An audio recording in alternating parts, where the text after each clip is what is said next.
Obro Tinubu ji Maazị Nnamdi Kanu. Ana m agwa gị. Ana m ebe a na-anwụ Obro Ahmed Tinubu ji Nnamdi Kanu. Ọ ndị ugwu nwe obodo a ji Nnamdi Kanu. Ha na ndị Britain. Ana m ayọ chairman ndị mahịa niile nọ n'ala Igbo. Look into this. Close down the market. Let us use this opportunity at least to free our people on 20th October. If any now with a platform na Igbo, any Igbo jide ebube na-eme ọfụma, ba flight bịawa Abuja. Chata anụ Hilux. Tupu na chata moto isi Lagos eje ekpere ma n'Imo ma n'Enugu mebe. Chata anụ nke a chata, unu na chata moto eje agwọ ọgwụ from Lagos na ejewa kwuru je buto kit. Different places. Ka elo anyị na-azụ afịa na Igbo, chata nsi ana, menu video post on internet na Abuja. Yiri white n'enu, see Tinubu n'enu, see Nnamdi Kanu n'okpuru ya. Enwere onye na-eji Abuja ka asị ngwa Nigeria kewa taa. Ya na-eji Abuja bụ rapụgodo Nnamdi Kanu ka ọ pụta. Enwezi hụrụ na ya na-egbu ya si n'ụlọ na-abịa. Ya bụrụ anyị ihe arụ today na the whole big boys anyị nwere na Igbo. Na-eji nwanne anyị n'ime. And we cannot come out on 20th October. Ya bụrụ the whole chairman ime ahịa niile ebe ndị Igbo na-azụ ahịa na on 20th October na amasị mechi ime ahịa ka ije na Abuja. Ha yere gbakwa nkịtị ka ebe nwanne anyị nwoke Nnamdi Kanu. Ekene nso were rinne. So ga-adị gị na mma so were. Atiku Abubakar ga-adị gị na mma. Thank you very much for lending voice. Unu etigola anyị bụ ndị Igbo kpọsa aka.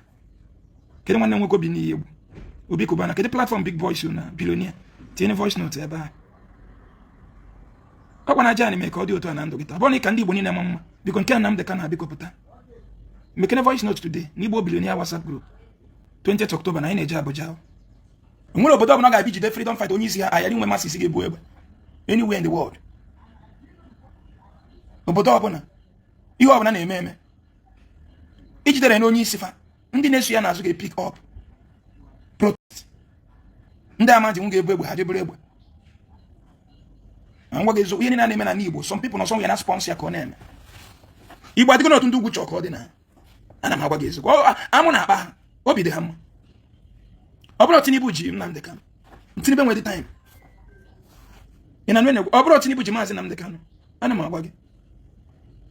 Ana m ebe a na-anwụ Obro Ahmed Tinubu ji Nnamdi Kanu. Ọ ndị ugwu nwe obodo a ji Nnamdi Kanu. Ha na ndị Britain. Tata ka m ga-echelu president nwunye president of Sierra Leone. Ka ọ na-ebe akwa ebe na-eme interview. Ọ sị na Britain emego be ha that na once you want to help that country of Sierra Leone, they will engineer people from somewhere to fight you. The wife of the Sierra Leone president. And now here. Also, na company na ma gold na befa foreign country. Foreign. If any Sierra Leone 0.01 point. For example, Abia resources of $100 million. They will 10,000 naira near as a country. And today that they don't have electricity. Who's the one? Britain. Enwe onye na arap ebo siri na Africa ka be ndị ọcha siri nja asị gị bacha panye ọ bụ onye ọcha nyere gị nye oyi enyo onwe onye ọcha ga-enye gị free na arụ ọrụ. Enwere niti na onye ọcha ga-enye gị free na arụ ọrụ. Je test ihe na agwa gị.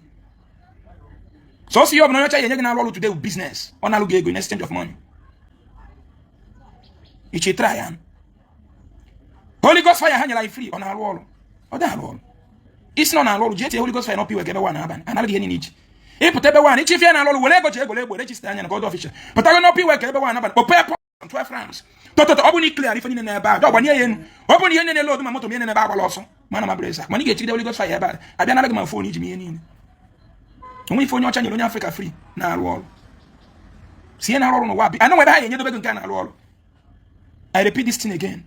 The only country where nuclear Africa before was South Africa. When the whites are in charge of South Africa. Weapon. When Mandela regained his freedom, Achimia, president of America, a president of South Africa, Ndocha Wejo, West Nobo no Yoji Ganchi, South Africa, and I got dissolved that weapon. And Obi blog. And the weapon was dissolved before they made Mandela the president of South Africa. And as of today, being 11th of October 2025, I can tell you that there is no country in Africa that can boast of a weapon. So any country in the Western world can clear Africa within 24 hours. On your chairman, Resigay can care, a man will begging can care. Not possible. Kunye no, ka iso puto ngai. Iga Parkland Hospital ke di febe mo 9 ele. Iga UNTH ke di febe ndi ba ele ka. You go to hospital. And one obodo abuna no one any treatment free. They pay for it but in a low key. Through that their health insurance. Because health is expensive. onye ruo onye ndị Igbo kwuru onye ruo nji na-agwazi ekpuchizi n'ezinụlọ gị ka ekpuchi onwe anyị agagharịzi na enweghị onye na-achụ gị na bad gọọmenti onye a gị na ya na-azụ ahịa na line na-eme isi nwere evil spirit ọgwụ ahụ ji egwọta weta akwara ede kechie ya tinye ya ntụ n'ime ntụ ahụ bụ ntụ inye m ya ntọpe ya were akwara ede a sụọ ya sọbụrụ rag nwere ntụ ajere na ọgba ayọn ma were bịa ndị kapịnta ndị Gboo ji gwa gị na ihe amara m ka ihe agwụrụ agwụ bịa ka ime ihe amara m maka ọdịmma nwanne anyị na Abuja problem anyị bụ normal reasoning ifere ọgụ niile na-anọ na-achụ ajọ onye ọjọọ ọzọ ide reason ọfụma fear nọ gị n'ime and religion leaders will manipulate you, put fear in you. When they put fear in you, they will milk you, you become their office. Everybody needs money to survive. You cannot survive without money. Now, that is their source of income. Nobody need to pray for you to win a moto. None of you should buy a car and come and celebrate it in Obako. For what? Nigo moto. What the fuck Nigo? I want to celebrate moto. A man, he got out, why they celebrate an hour. Yeah. He go slippers, he testimony, he go slippers. Moto ni buyo yoncha free for 15 years to pay. Ko ya bonyo chanya for 20 years. Scrap boy out. Jam mo, you been at Lagos, change your bombia. Boy happened. You just go here. Do tell me no na buze so can be atoa yanzu. Inese kai. Ishe mebiri. No, aja ni bonyo gi moto. So, aja ni buyo nya gi second hand moto. Ije buten ke no sin yes, I want my nisia. Je buten kanu, I chonke moto ye den kanu. There you be 124. Kedi moto ye doka. Kedama mechanical engineers, where are they? Who is there to sponsor them?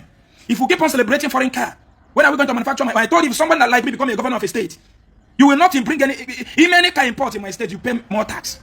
Let the mechanical engineer, how long can we afford a bicycle? We will be driving it. Everything is gradual process. Onye melo kano de butano. We will be driving it until again, he may upgrade. And the broad generation are going to upgrade. All the next generation. The first motor on a bend touch the bicycle. On up and bicycle. And when Bob annual banana, Mbambia boy, a year 2000 bia boy. Here in assumes this car. Namukampo. Here in Mbam is this 123. 201. Flat boot. I can't go V-boots apota. Mbana Bobo name magic and Mexico V-boots padded, Mambacha boy. Nagano some name magic name Makamutua. Nambacha and Aboy and major blue padded V-boots. Kambacha boy, V-boots upon a model. The first Kango na 2015 Mbo. Toyota Highlander. 2005 model, 3-seaters. Today, Toyota Highlander happen a model. So our broad generation now gave me any no be done from somewhere. A governor of a state, you don't produce car, you don't produce motorcycle, you don't produce bicycle. India produce all these things. China here does it. Japan is the cuisine. So we need to start from somewhere. Obu no lwa dị na Germany dị na Benna go nwere ihe na-eje Germany eme. Ịdị mgbe anyị ga-ebido lwa moto ide ya njikọ ọka. Ọtọ ya bụ moto ịnọsị gbafe ego ede ya ikenga. Obi ya na-atọ maka sugar. Ịnwezi ya Ghana gold moto ịnọsị nkịta. Ịnọ na aka Ghana ife bụ ikenga gbafe. Ma kwụ ya bụ nnukwu credit, our language, our mother tongue. Si bobi ko ka yepụtanụ. Ka yepụtanụ. Ndị nọ na Tako market na Abuja.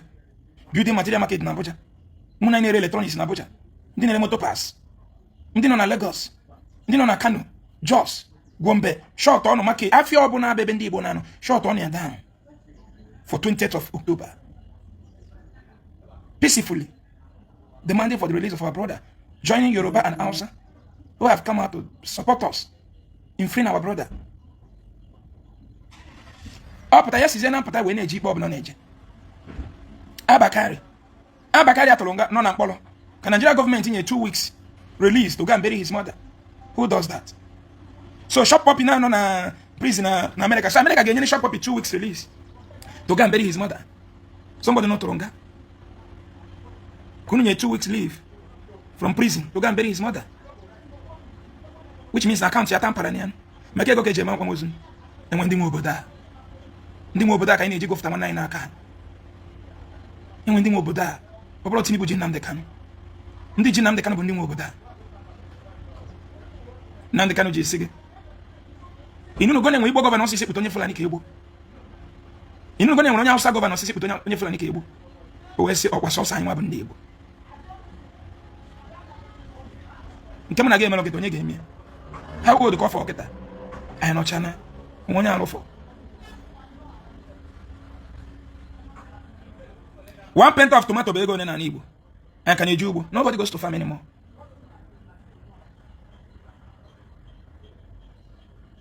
Anamayo, chairman in the Maya Igbo. Look into this. Close down the market. Let us use this opportunity at least to free our people on those Mondays. Ana Ochafia. Kai welu 20th October anwa. Make na kai ahia on Monday. Tema ka nwanne nwoke wagaji. Wagaji bịawa Abuja. On 20th October. If any na nwere platform na Igbo, yeni Igbo jide ebube na-eme ọfụma, ba flight bịawa Abuja. Chata anu Hilux. Tuko na chata moto isi Lagos eje kwere ma n'Imo ma n'Enugu mebe. Chata anu nke akata, unu na chata moto eje agwọ ọgwụ from Lagos na ejewa kwere buto kit. Different places. Kela ina na asụ afia na Igbo, chata nsi ana, menu video post on internet na Abuja. Yiri white n'enu, se Tinubu n'enu. Se Nnamdi Kanu n'okpuru ya. They are free man Nnamdi Kanu. Chata anu boss from Anambra, from Enugu. Chata anu boss from Aba. Enyimba, from Umuahia, from Oka. Kajewa na Abuja. Oya kan sika ngumi Igbo. Kunienu na mmiri na-eri anyị. Kunienu. Oya ladies na ka ebe na fire na bia palo. Ko ye jize mara ndị Igbo niile ji ego. Kunitenu. Ma ndị mkpọlafa ma ndị makpọla taa gaba na ihe niile ma bụ ụmụnne anyị ndị Igbo.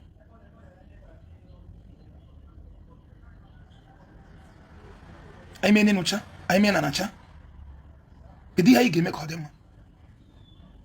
Ndị Igbo mekọtana ka ọ dị mma. Anyị agwọ na ma ọgwụ ego ma ihe niile asị na na-agwa ka ọ dị ma ọ dị ọma. Ekpere na ekpere niile na-ekpe ekpere je vigil gbedi kama ya dị ma ya na-anwụ n'ime. Chọọchị adara tigbu anyị. Anyị nwụọ na moto accident. Anyị nwụọ na nka. Anyị nwụọ na nka. Na enwe na anyị nwoke jere Nsụka ka aka ya ka egwu anya nye ya. Kpochie ya aja bupụtazi abụ na ọngwụ.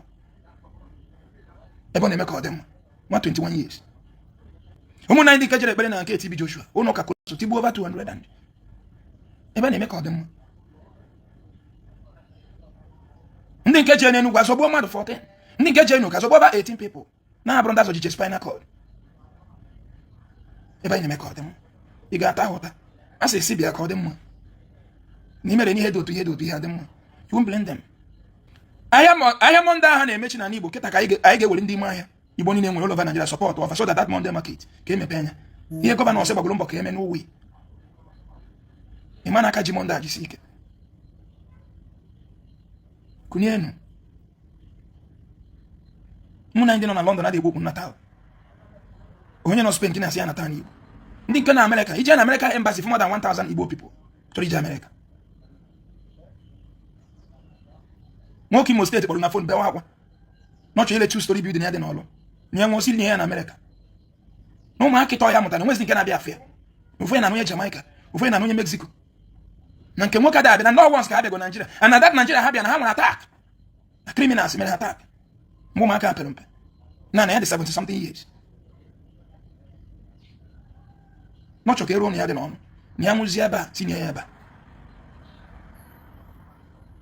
Ihe bụ mgbawa obi mana anyị na-aza mechi na kedu ije just create industrial rally agwụcha enwe ihe ọzọ ihe niile na gị na-atụgide gidigide oligo ọzọ gbawa common sap gwa papa mkpakpọ follow very dark man ifo ụmụaka nwecha factory in India China je give you video very dark man eme na China ụmụaka na-erube 30 years enwe na supply Nigeria na supply Kenya na supply Zimbabwe na supply Uganda ihe niile na gị na-agba gburugburu just common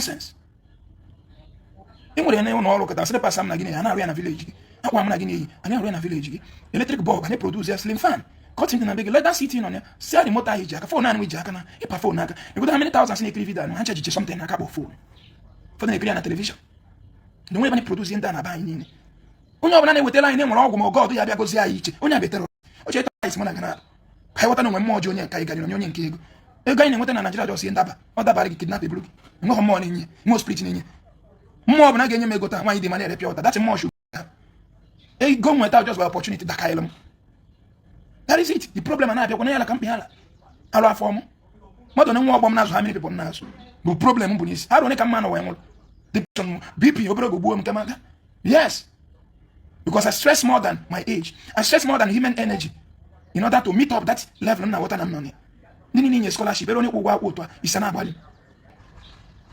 so where do we start Feeling a simple something. Government nyere ya n'aka. Obodo m ife. India bịa rụọ metro rail. Rocha business people na India go metro tinye. Government welu ngafa. Those people ejide ngafa. Ona anyulu fego. Media transportation system this simple. Ibiri na Onitsha na arụ na Port Harcourt. Enwe ibiri ben na gị na arụ na port. Ida ufusu ụgwọ reduce all the expenses. Ibiri na your family house. 40 minutes you go Onitsha Port Harcourt. Which means someone not going to be 8. People even see so to 40 minutes before 8 o'clock you go to Port Harcourt. Na check office mepe. No go slow. Kai kuro no down. I am go speed too much. Kai kuro no down 2,900 and Yoruba pata na maka dem am Nnamdi Kanu. Kai use any common sense igwe. Afeni ni igbo na so mechie on 20th October. Mechie to stand for release of Mathias Nnamdi Kanu. Enwere onye na-eji Abuja ka asị ngwa Nigeria ke wata. Ya na-eji Abuja bụ rapụgodo Nnamdi Kanu ka ọ pụta. Enwezi hụrụ na ya na-egwu ya sị n'ụlọ na-abịa. Nsi ka nkene ndị na-eje court si ha na-ekpe ikpe. Ọ ga-adịrị na mma. Maka sị na ekene dike na nke omere ọzọ. Nwana enwe Ikenga. Dị n'Imo State. E freedom ka ọ bụkwa. N'ọrụkwa nto gọọmenti. Amụrụ m senator ka o ji kịta ka House of Rep. N'ikpu okpuru ede. Isi ya toro ogologo. Okpuru ede anyị isi ogologo. Okpu ọzọ. Ikenga daalụ. Anyị na-anụ voice gị. Nwunye anyị na-agbara speed for.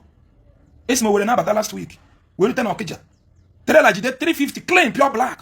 Tipia. Ife niile nọ n'ime ya. Container bụ ibu. Tipia afa ncha. Wee jụọ gị. Ọta ka ihe a mebe. But because naturally, because we are being misled within the dibia and the ebele. No more than I said those things. We are being misled. Religion leaders have nothing good to offer. That will take your money and give you fake hope. Reality hit you, man, no matter in any angle. You know, religion they practice today, they on this live video without having data. The same data when you Fulani Jibatia, when you Dubai Jibatia, the same data when you South Korea, the same data President of America Jibatia. Can you book somebody on Ezeaku that get a before better on this live program? When we hold shortcut. The problem of life in Africa today is that religion gave us shortcut way of life. And we protect our way. It doesn't work. Man protects his nation. That's why in Israel today, once you're 18 years, you join military training. To defend your land. But unfortunately, we are calling the God of Israel to protect our own communities. Ya bụla anyị ha today na the whole big boys saying when an Igbo. Neji nwana anyị n'ime. And we cannot come out on 20th October. Ya bụrụ the whole chairman ime ha niile ebe ndị Igbo na-azụ ahịa. Na on 20th October no na amasị mechi ime ahịa. Ka ije na Abuja. Kudo dị na Igbo. Ejesi m Aja Estate. Ejesi m Estate side Aja. Ebe nwanne m Odogwu na nwanne nwoke Chineye. Na nwanne ya double chief. Odogwu na Agụleri. Yefe bụ ụmụnne m na-awụchi mmiri. Ana m anụbụ nwụchi mmiri anche na-egwuregwu. No wonder one woman golo man. When I go there na Anambra mmiri bịa during rainy season mmiri bata there and I have to change the golo man about another place. One woman is Lagos but I say ya abụrụkwa mmiri o. No nwere ihe o mee. M sị you kidding me? Onye na-afụbeghị jee Lagos ịma na-ekwu na ekpochi mmiri je. O nshimiri ka m na-agwa gị ya. Enwere na-ekwu isi na mmiri na-ada adọ. River. Mụ na ewugide awuchie anya. We mee foundation. We rụọ ọnụ. Ị na-agwa onye anata n'Igbo. Mmadụ fọm na-ekwu. N'Igbo niile ha bata n'ebe orofa. Onwe ji abata etufa abọgala. Ka anyị pụta nụ. Abaghị dị mma pụta n'Igwe ka anyị mee. Pụta n'Igwe kịta anyị na-akpọ mmadụ. Mụ na gị ekpere n'ekpere. Anyị agọọ n'ọfọ. Anyị agwachaa n'ọgwụ. Kịta ka anyị mepụtazi ya n'ife. Ka anyị ihe ndị na nna anyị kwuru n'Igwe bụ ike. Anyị kọọ mamịrị n'ọgbọ ụfụfụ. Ụmụ na gị ga-edozi. Sọsọ mụ na gị na-abụ ga-edozi ya n'Igbo. Only me and you. Ụmụnna anyị atrala bụ na Ọkịja kịta. Fama na ha ga-anwụ dadị. Kedu ife bụ ụfa? Ịgba nkịta mụ na gị na-agba. Ebe na Igbo adị unit otu ahụ trela si egbusi anyị na n'Igbo. Gbula ya ụmụaka ba anyị na-eme ọfụma. Anyị adị unit pụta one day jegwe Ministry of Transportation. Jebe seri agwa. Trela agbasana n'efife. Nọ na-egbu anyị. Igwe bụ ike. Mana I don't care. Ọ bụ my portion. Ọ bụ my portion. So ma bụ my portion. Mana nwanne m nụrụ nwaanyị ọfụrụ nwunye ya dị ime kịta. Trela ga-egbu ya. Mana nwunye ma dịzie na-eri na-anwa anwere. It seems they have him worship one God for that end. Nwunye abụrụ nwaanyị achado. Wute afọ ime. Mami ya. Elu ụzọ onwe ya. Family ji ebe eri ya. Mụ nwa jeze na-eje spirit otito. It doesn't work so. Onye ya na nwanne ya. Onye ya na nwanne ya. China, trailer nọ na China ka the whole trailer nọ na the whole 55 country Africa. I repeat it again. Trailer nọ na China. Ka the whole trailer nọ na the whole 55 countries Africa. How many trailer na-ebuje ngwa ya to shipping company every day? na China. You don't believe me? I wonder how many containers China they produce 20 feet and 40 feet. Open shipping, China they produce in a day. You don't believe me? You got Canadians in Akwanzo na China for better that robbery motor. No. Because na hama nkweni trailer bani fifi na Akwanzo na befu. And one of them na you na China, we better la on a line. Pop. I need to hear it one number on a line and now got a new pass. We go bring them to over here one way to go. Pop. I need to moro. I want them buka. Ijale. Have you seen that in China before? Kedi hobo amami here. Obro kabash. You need to have common sense. Ndi bochi siginu che baba. Yeta trailer and ebu ayin. If you go na trailer that do private car na China. Makwa mweta infana aba. Ego si mafia na India. We jeni mahia ba moto ge bujel mahia ba yelo dia. Yelo di chedi moya na moto. See, let's go now. No. You go now, India government, you arrest prison. 10 o'clock. 10 o'clock. You see 10 o'clock? Yes. Walk in the White House, even load that someone naba. Nage buti. A load chair that you bring on your motor, or park, and you ever no load that. Mbanya dia na park fa, ni mafia ba. Je park. Ebe 10 aba no move. 10 aba no move, bro the why. Be. Capacity obere motor na no motor blue fi. He di cherika. So gini kani when ne cost along weekend tell na je bula na ya balon kete. And the yaje bank no woni just aka yobi. Hey re ba wan kete ke be mo na imo ke Nnamdi Kanu. E ke na so were rinne. So ga de na ma so were. Atiku Abubakar ga de na ma. Thank you very much for lending voice. So were thank you for lending voice. Una ti gola anya bu ndi Igbo kposa aka. Kede nwanne nwe ko bi ni Igbo. Obi ko bana kede platform big voice na billionaire.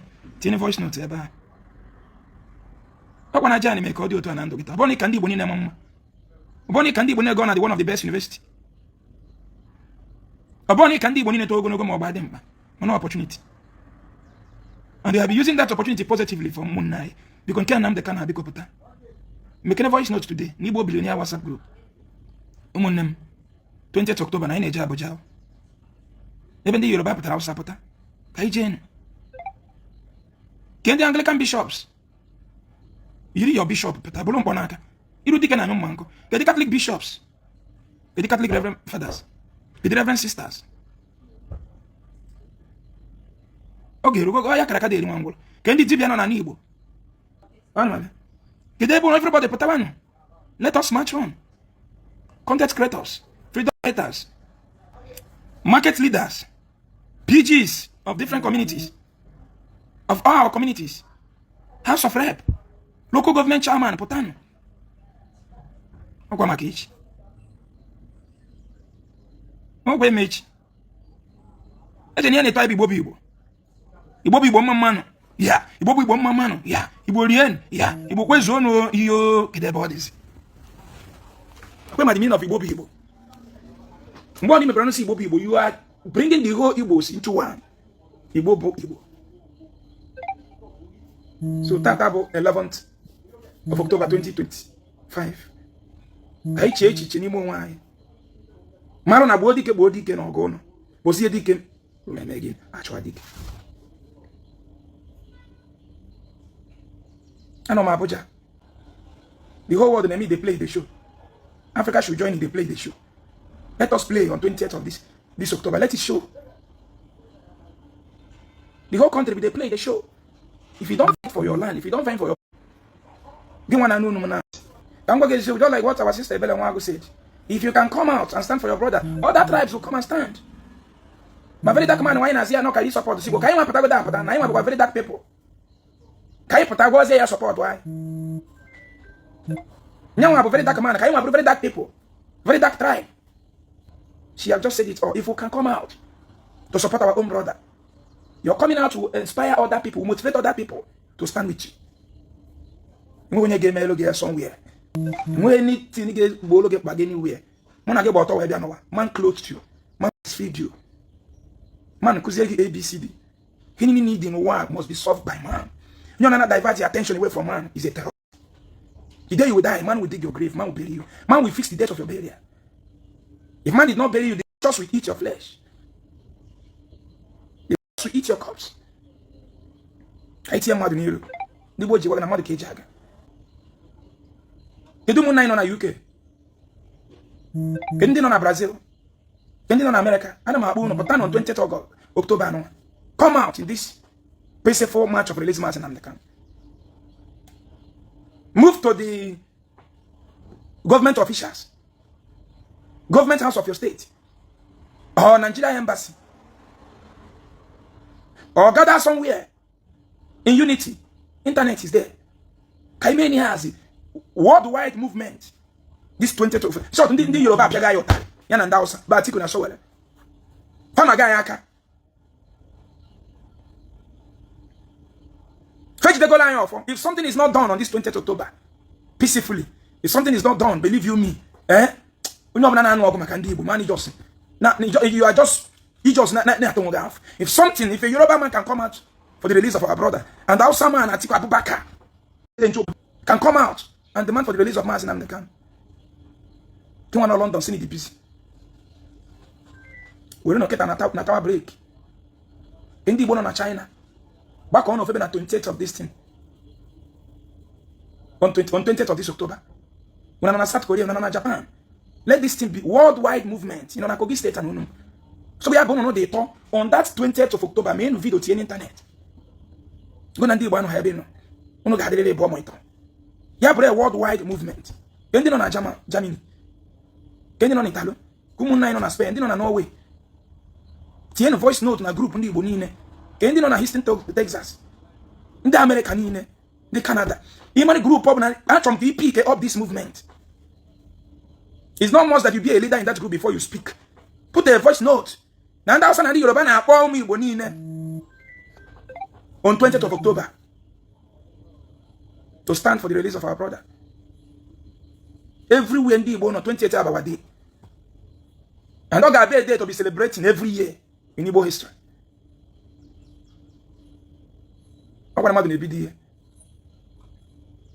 You must be strong. Buhari actually go to Nigeria before. Chigide Nigeria after 2 years, watch Nigeria on energy. Oh, in the system, all there. Many people be able to look up here. Up at his age. Tinubu, how old is he? You can't take that power from him because of him. He's getting where energy, determination. Where is our own determination? Where is our own determination? Canadian on Togo, Kumi born on Ghana. He be busy. So bad. No problem. Many of me and you are busy on a mortuary today. Out of seat at home. So many families are busy now. How much I go to Hakunimo State? Uno de busy. So bad. Kendi on a Cotonou. Kendi on a Gombe. Kaumi won on a Burkina Faso. Kendi on Ivory Coast. Kendi on Egypt, Morocco, Tunisia. Kumu 19 on a Sierra Leone. Kendi on a Tanzania, Uganda, Algeria. Kendi on a South Sudan. Kunieno, kendi on a Niger. 20th October, Igbo Day for freedom. Onyaki adocha ka jono ni meme. Uni ikpe Nigeria beche na sisera fun na iko na ba. Uni ekwe ha hafia. Edi yo mere. O ki nwaka ani netu anya maka no nwere ihe imenwu. Dadu na ekune. Jewe na the whole Nigeria embassy. Obuna Nigeria embassy deciding ko no. Una mare empty space, ebe the space no ga abako. No ni we. Send Nnamdi Kanu with Tinubu. Call Tinubu 001 na imeta no boda number 1 citizen of this country. You polo white, trouser black, or skate black.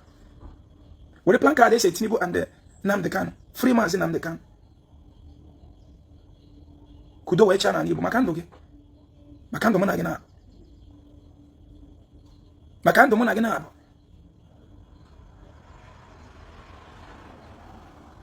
You have a worldwide movement.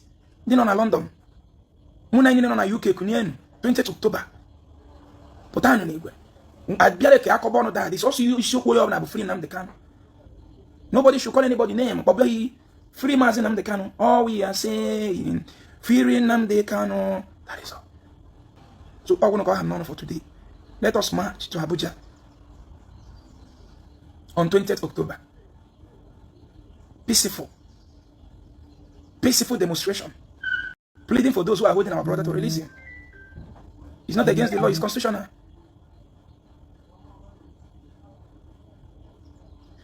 mekpu ihe onye ga-ekwu ya ikwu ihe onye ga-ekwu ya asị ga-ekwukwa na ọkwa ha esegbu onye ahụ Ezeaku ekwuo na kedu ihe ọzọ ya eme Ezeaku ọzọ na-abụrụ ọnwụ onwe ihe ọzọ that is it mmadụ nye ga-anwụ anwụ and anyị ga-anwụ na this struggle gaghị anwụ nwa anwụ anyị ga-adị ndụ fisi ya kaba anyị ga-esi dị mma gị nwa na-ekiri m gaghị anwụ nwa bụ Ezeaku ma anwụ n'enu ụmụ nọ na trade fair ebu n'ihe katapila ọzọ ya kwari everywhere what did the whole houses without any mercy ọ maka na-enega na n'Igbo na-ekwutere mmadụ nwe onye afọ ebe ndị Hausa na-anọ na Gariki jee tie ebe anyị na-akwari ebe without proper without your house biko kana yo because na ha nwere mmadụ